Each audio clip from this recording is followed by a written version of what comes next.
The question that would not die. The question echoed in Naomi Carter's head long before anyone dared to say it out loud. Who killed my father? The penthouse was too quiet. Not the peaceful kind of quiet that came with wealth and height above the city, but the heavy kind. The kind that pressed against the chest and made breathing feel like work. Naomi stood barefoot on Italian marble floors, staring at the skyline through floor-to-ceiling glass windows. Below her, Atlanta glittered like nothing had gone wrong. Cars moved.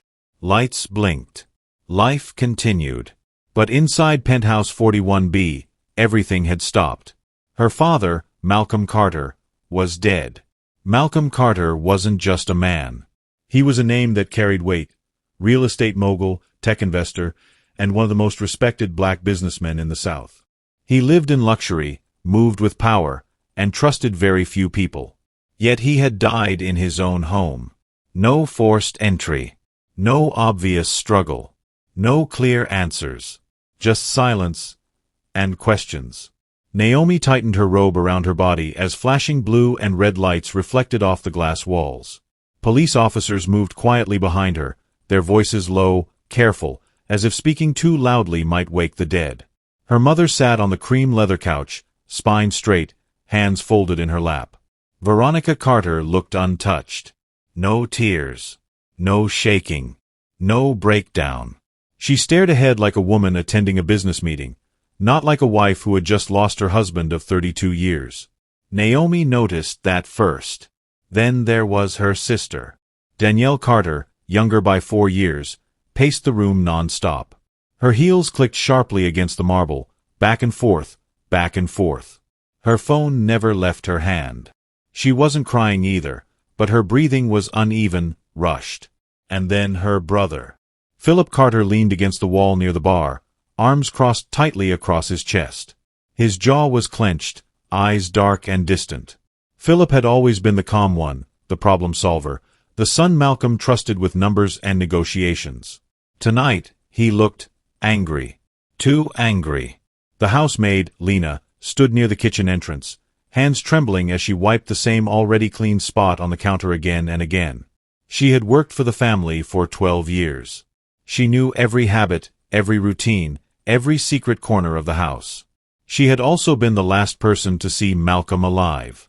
Naomi swallowed hard. Then there were the people who weren't inside the penthouse, but hovered like shadows outside it. Her father's business partners. Men who smiled in public and fought quietly over contracts, shares, and control. Men who had lost and gained millions with Malcolm's decisions. Men who stood to benefit from his death. A detective approached Naomi gently. "Miss Carter," he said, lowering his voice. "We'll need to ask you some questions." She nodded slowly, but her mind wasn't on him. It was on the words her father had said to her 2 nights ago, over a late dinner in this same apartment. "If anything ever happens to me, Naomi, don't trust silence. That's where lies hide." Her chest tightened. She looked around the room again, at her mother, her sister, her brother, the maid, the empty glass of whiskey on the table, the unopened laptop on her father's desk. Every single person in this room had access. Every single person had motive. And the truth? The truth was still hiding. Naomi whispered the question again, this time with fire instead of fear. "Who killed my father?" And somewhere between the luxury, the lies, and the blood-quiet walls of Penthouse 41B, the answer was waiting. The first question came softly. Too softly. "Mrs. Carter," Detective Raymond said, pulling a chair across from Veronica, "can you tell us where you were between 9 p.m. and midnight last night?" Veronica Carter adjusted the sleeves of her silk blouse with careful precision. Her movements were slow, controlled, elegant. "I was here," she said calmly. "In my bedroom." Naomi frowned. Her mother had always been composed, but this felt different. Not grief. Not shock. Preparation. "Did you hear anything unusual?" the detective asked. "No." No hesitation. No emotion. Just no. Naomi's fingers curled into her palm. Her parents' marriage had not been perfect. Everyone knew that. Her father had power, money, influence, and secrets. Her mother had pride, patience, and a silence that could cut deeper than words. Naomi remembered the arguments, the closed doors, the nights her father slept in the guest room. Was love still alive, or was resentment louder? The detective turned next to Danielle. Danielle dropped onto the couch dramatically, brushing her hair back. Her eyes were dry, but her mascara was flawless, as if she'd reapplied it after crying. "I was out," she said quickly. "Dinner with friends." "What friends?" the detective asked. She paused. "People." Naomi's heart skipped. Danielle had always lived fast. Designer bags, expensive habits, risky relationships. Their father had cut her allowance twice this year. The last argument between them had been loud enough to echo through the penthouse. "I'm not funding your destruction," Malcolm had said. Danielle's jaw tightened as if she remembered it too. Next was Philip. He didn't sit. He stood tall, hands in his pockets, voice firm. "I was in my office downstairs. Working." Naomi turned to look at him. Philip never lied. At least, that's what she believed. He had been the golden son, the heir apparent. But lately, something had changed. 2 weeks ago, her father had refused to sign over company control. "You're not ready," Malcolm had said. Philip hadn't argued. He'd just gone quiet. The detective nodded slowly, then gestured toward the kitchen. "Lena." The maid flinched. She stepped forward, eyes wide, hands shaking. "I served Mr. Carter his tea at 9:30, she said. "He was alone. He said he didn't want to be disturbed." "What kind of tea?" Naomi asked suddenly. Lena hesitated. "Herbal," she replied. "The one he always drinks." Naomi's stomach tightened. Her father had stopped drinking herbal tea months ago, after complaining it made him dizzy. Finally, the detective closed his notebook.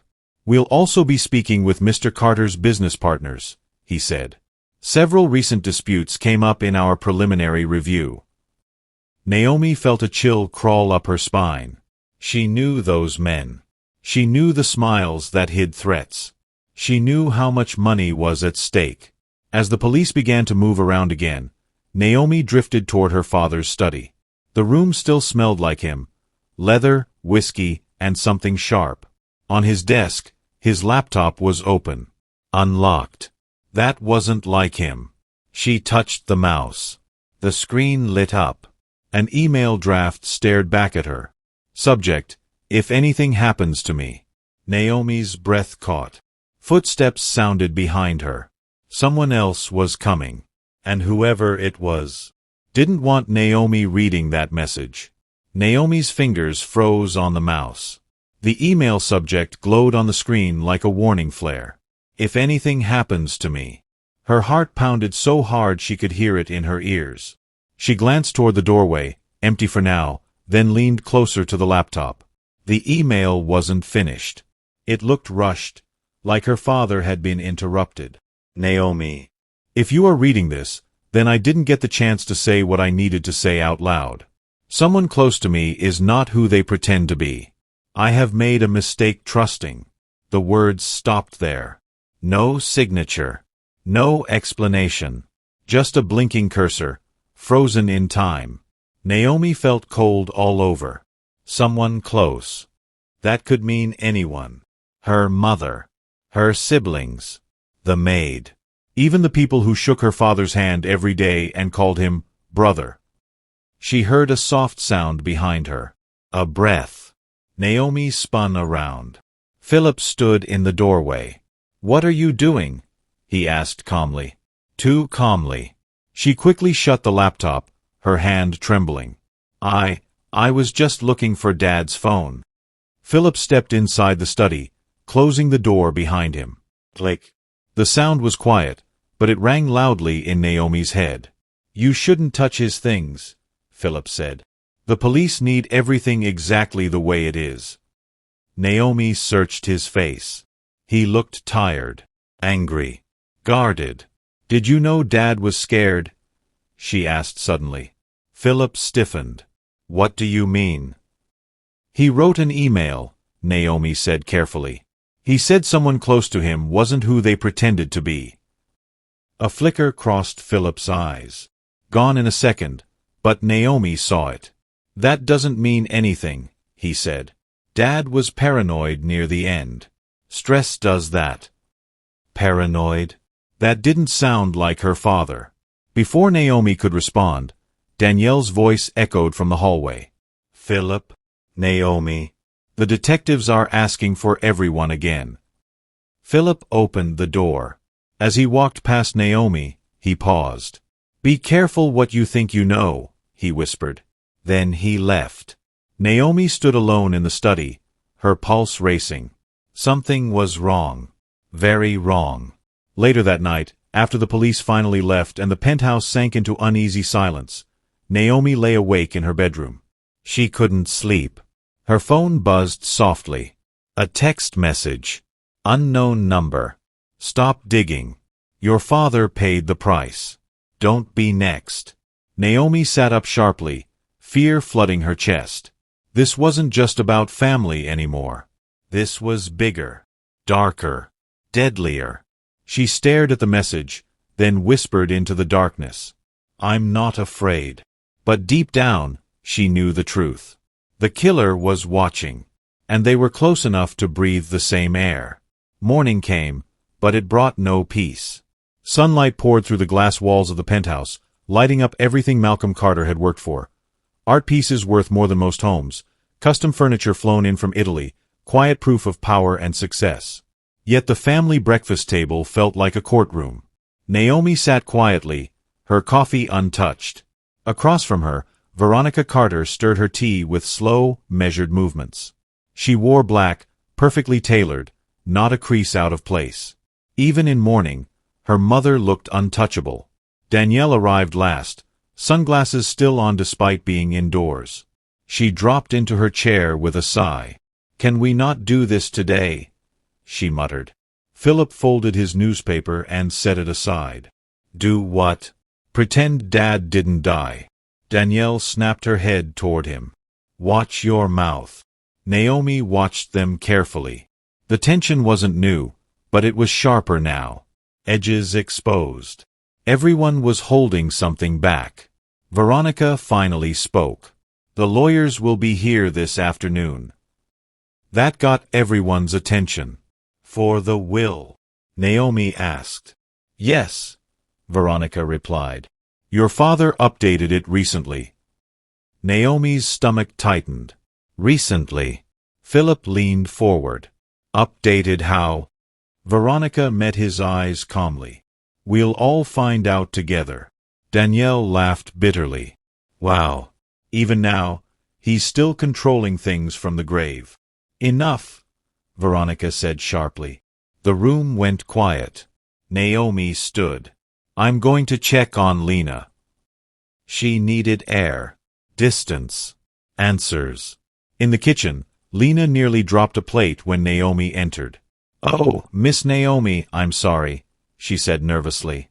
You're fine, Naomi replied gently. Lena, can I ask you something? The maid nodded quickly.